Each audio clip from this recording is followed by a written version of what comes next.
समय जैसे कंचन के लिए थम सा गया था। हर दिन एक जैसा दर्द लेकर आता और हर रात उसे भी ज्यादा भारी होकर गुजरती। 5 साल का वक्त उसके जीवन में जैसे खुशियां छीन ले गया था और अब हालात इतने बिगड़ चुके थे कि उस घर में उसकी मौजूदगी एक बोझ बन चुकी थी। सरिता अब खुलकर उसके खिलाफ जंग छेड़ चुकी थी। वह हर दिन सोनू के कान भरती, हर छोटी बात को बड़ा बनाकर उसके सामने रखती और बार बार एक ही बात दोहराती। भैया अब बहुत हो गया, दूसरी शादी कर लो। ये औरत आपको कभी खुश नहीं रख पाएगी। धीरे धीरे ये शब्द सोनू के दिल में उतरने लगे। वो अंदर ही अंदर टूट रहा था। एक तरफ उसका पुराना प्यार था, वो कंचन के लिए उसने पूरी दुनिया से लड़ाई की थी, और दूसरी तरफ परिवार का दबाव और सरिता की लगातार बातें। उसने कई बार खुद से सवाल किया, क्या सच में कंचन उसकी जिंदगी की गलती है? क्या उसने गलत फैसला लिया था? और हर बार ये सवाल उसके दिल को और उलझा देता। कंचन सब समझ रही थी। वो सोनू की आंखों में बदला हुआ भाव साफ देख सकती थी। अब वो पहले जैसे नहीं रहा था। उसकी बातों में प्यार की जगह चुप्पी ले ली थी। उसके स्पर्श में अपनापन कम और दूरी ज्यादा थी। कंचन हर दिन डर में जी रही थी कि कहीं वो दिन न आ जाए जब सोनू उसे छोड़ दे। और आखिरकार वो दिन आ ही गया जब सरिता ने एक बड़ा कदम उठाया। उसने अपने एक करीबी दोस्त के लड़के से सोनू की शादी की बात पक्की करने कोशिश कर दी। घर में इसकी बात की चर्चा होने लगी। सास ससुर भी अब इस फैसले के खिलाफ नहीं थे, बल्कि उन्हें भी ये सही लग रहा था। कंचन ये सब सुनती और हर बार उसका दिल जैसे मर जाता, लेकिन इस बार उसने चुप्पी रहने के बावजूद कुछ करने का फैसला किया। उस रात जब सोनू कमरे में आया, कंचन उसके सामने खड़ी हो गई। उसकी आंखों में आंसू से भरी थी, लेकिन इस बार उसमें डर का साथ हिम्मत भी थी।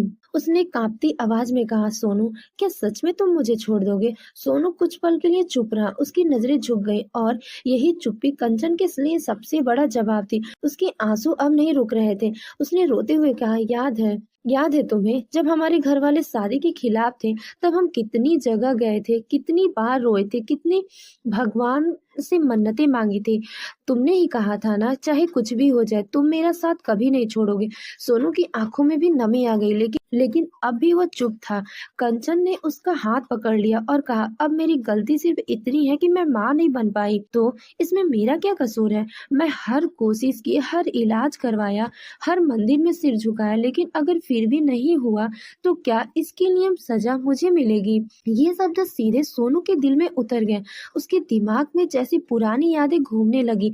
वो दिन जब उसने कंचन के लिए अपने परिवार से लड़ाई की थी, वो रातें जब दोनों एक दूसरे के बिना रह नहीं पाते थे, वो वादे जो उन्होंने एक दूसरे के लिए किया था, और अचानक उसे एहसास हुआ कि वो कितना बदल गया है। उसने अपनी ही पत्नी को, अपने ही प्यार को दूसरों की बातों में आकर कितना दुख दिया है। उसके हाथ कांपने लगे। उसने धीरे से कंचन के आंसू पोंछे और खुद भी रो पड़ा। मुझे माफ कर दो कंचन, मैं भूल गया था कि तुम मेरे लिए क्या हो। मैं भूल गया था कि हमने क्या क्या सहा था साथ रहने के लिए। और दोनों एक दूसरे से लिपट कर फूट फूट कर रोने लगे, जैसे सालों का दर्द एक साथ बाहर आ रहा हो। उस पल में ना कोई ताना था, ना कोई गुस्सा था, बस सच्चा प्यार और पछतावा था। सोनू ने उसी वक्त फैसला कर लिया, अब किसी की बातों में नहीं आएगा। वह कंचन का साथ देगा हर हाल में। अगले दिन जब सरिता ने फिर से दूसरी शादी की बात छेड़ी, तो उस बार सोनू चुप नहीं रहा। उसने सख्त आवाज में कहा, बस दीदी, बहुत हो गया। कंचन मेरी पत्नी है और रहेगी। मुझे दूसरी शादी नहीं करनी है। ये सुनकर सरिता हैरान रह गई। उसे उम्मीद नहीं थी कि सोनू इस तरह से उसके खिलाफ खड़ा हो जाएगा। उसने गुस्से में बहुत कुछ कहा, लेकिन इस बार सोनू अपने फैसले पर अड़िग रहा। कंचन ने पहली बार इतने सालों में खुद को थोड़ा सुरक्षित महसूस किया। लेकिन कहानी यही खत्म नहीं होती, क्योंकि जिंदगी अब सरिता के लिए एक नए मोड़ लेने वाली थी। और उसे अभी ये नहीं पता था कि जो दर्द उसने किसी और को दिया था, वही दर्द अब उसकी जिंदगी में लौटकर आने वाला है। समय का चक्र कभी रुकता नहीं है। जो हम दूसरों के साथ करते हैं, वो किसी न किसी मोड़ पर हमारे सामने जरूर आकर खड़ा हो जाता है। यही बात सरिता की जिंदगी में भी सच होने वाली थी। जिस सरिता ने कभी अपनी भाभी कंचन की आंखों में आंसू का मजाक समझा था, वही सरिता अब अपनी जिंदगी में एक नए पड़ाव पर थी। उसकी शादी बड़ी धूमधाम से हुई। उसने अपने मन में ढेर सारे सपने सजाए थे। उसका ससुराल उसे बहुत प्यार देगा और उसका पति उसे सिर आंखों पर बिठाएगा और वो उस घर की रानी बनकर रहेगी। लेकिन किस्मत ने उसके लिए भी कुछ और ही लिखा था। शादी के कुछ ही दिनों बाद उसे एहसास होने लगा कि उसका ससुराल वैसा नहीं है जैसा उसने सोचा था। वहां भी छोटी छोटी बातों पर ताने मिलते हैं, हर काम में कमी निकाली जाती है और सबसे ज्यादा चोट उसे तब लगी जब उसकी सास और ननद उसे बार बार नीचा दिखाने की कोशिश करती। शुरुआत में उसे सोचा कि शायद समय के साथ सब ठीक हो जाएगा, लेकिन धीरे धीरे हालात और बिगड़ते गए। उसका पति भी उसे समझाने की बजाय घर वालों की बातों में आकर उस पर शक करने लगा। सरिता को अब पहली बार एहसास हुआ कि किसी अपने के बदल जाने का दर्द क्या होता है। उसे हर वो पल याद आने लगा जब जो उसने कंचन के साथ ऐसा व्यवहार किया था। लेकिन अब पछताने से क्या फायदा। उसके अपने आंसू अब उसकी आंखों से बहने लगे थे और कोई भी उन्हें पूछने वाला नहीं था। एक दिन हालात इतने बिगड़ गए कि उसके पति ने गुस्से में आकर उसे तलाक देने की बात कह दी। ये सुनकर सरिता के पैरों तले जमीन खिसक गई। उसे लगा जैसे कि उसकी पूरी दुनिया ही खत्म हो गई हो। वह रोती बिलखती अपने मायके लौट आई, लेकिन वहां आकर भी उसे सुकून नहीं मिला, क्योंकि अब उसे हर कोने में कंचन का चेहरा नजर आता था। हर वो ताना उसने कभी कंचन को मारा था आज उसे खुद पर भारी लगने लगा था। वह दिन रात अपने लिए पछताती, खुद को कोसती, मैंने क्यों किया उसके साथ ऐसा। उसने तो कभी मेरा बुरा नहीं चाहा। उसकी आंखों में आंसू रुकते नहीं थे। तभी एक दिन कंचन उसके पास आई। वही कंचन जिसे उसने कभी जीने नहीं दिया था, आज वही उसके सामने खड़ी थी। लेकिन उसके चेहरे पर न गुस्सा था न नफरत, बल्कि एक अजीब सी शांति थी।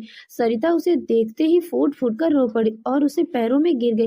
मुझे माफ कर दो भाभी, मैंने आपके साथ बहुत गलत किया। मैं आपकी दर्द समझ नहीं पाई। कंचन ने तुरंत उसे उठाया और गले लगा लिया। दीदी, जो हो गया भूल जाइए, अब सब ठीक हो जाएगा। ये सुनकर सरिता और भी ज्यादा रोने लगी, क्योंकि जिस इंसान को उसने सबसे ज्यादा दर्द दिया था, वही इंसान आज उसे संभाल रहा था। कंचन ने उसे समझाया, उसका हौसला बढ़ाया और फिर एक दिन सोनू से बात करके सरिता के ससुराल वालों से मिलने का फैसला किया। बहुत समझाने बुझाने के बाद बातचीत और माफी के जरिए हालात धीरे धीरे सुधरने लगे। सरिता का पति भी अपनी गलती समझने लगा और आखिरकार दोनों का फिर से मिलन हुआ। लेकिन इस बार सरिता पूरी तरह बदल चुकी थी। उसने अब समझ लिया था कि रिश्ते तानों अहंकार से नहीं बल्कि समझ और प्यार से चलते हैं। उसने कंचन से वादा किया कि अब वह कभी भी किसी को उसके दर्द के लिए दोषी नहीं ठहराएगी। और कंचन, वह आज भी उसी घर में थी, लेकिन अब हालात बदल चुके थे। सोनू पूरी तरह से उसके साथ खड़ा था। सास ससुर का रवैया भी धीरे धीरे नरम पड़ चुका था और सरिता, जो कभी उसकी सबसे बड़ी दुश्मनी थी, आज सबसे बड़ी ताकत बन चुकी थी। कंचन अब भी माँ नहीं बन पाई थी, लेकिन उसने जिंदगी से हार मानना छोड़ दिया था। उसने अपने अंदर की ताकत को पहचान लिया और पूरे परिवार ने भी अब ये समझ लिया था कि एक औरत की पहचान सिर्फ माँ बनने से नहीं होती है, बल्कि धैर्य, उसके प्यार और उसके त्याग से होती है। उस घर में अब पहले जैसा शोर नहीं था, लेकिन एक सुकून था, एक समझ थी और सबसे जरूरी एक इंसानियत थी। अगर आपके घर में या आपके अगल बगल कोई ऐसी महिला है जो माँ बनने में देरी होने के कारण ताने सुन रही है, तो उसे सबसे पहले आपको उसका सहारा बनना चाहिए, न कि उसे और दुख देना चाहिए, क्योंकि माँ बनना किसी के अपने हाथ में नहीं होता है। ये पूरी तरह प्रकृति और भगवान की मर्जी पर निर्भर है। कई बार उसके पीछे स्वास्थ्य से जुड़ी वजह भी होती है। इसके लिए उस महिला को पहले ही मानसिक और शारीरिक संघर्ष से गुजरना पड़ता है। ऐसे में ताना मारना या उसे दोष देना उसके दर्द को और बढ़ा देता है। इसीलिए हमें चाहिए कि हम उसके पास जाएं, उसे समझाएं, उसे यह एहसास दिलाएं कि वो अकेली नहीं है, उसका हौसला बढ़ाएं और उसे प्यार से सम्मान दें, क्योंकि एक इंसान की पहचान सिर्फ माँ बनने से नहीं होती है, बल्कि उसके व्यवहार, उसके धैर्य और उसके दिल से होती है। अगर हम किसी को गिरने की वजह संभालें तो वही असली इंसानियत होती है। इसीलिए हमेशा किसी के दर्द को समझने के लिए कोशिश करें और जहां तक हो सके दूसरों के जीवन में सहारा और सुकून बनने की कोशिश करें। तो दोस्तों, आपको हमारी कहानी कैसी लगी? कहानी अच्छी लगी हो तो वीडियो को लाइक करिए और हमारे चैनल को सब्सक्राइब करना ना भूलें। धन्यवाद।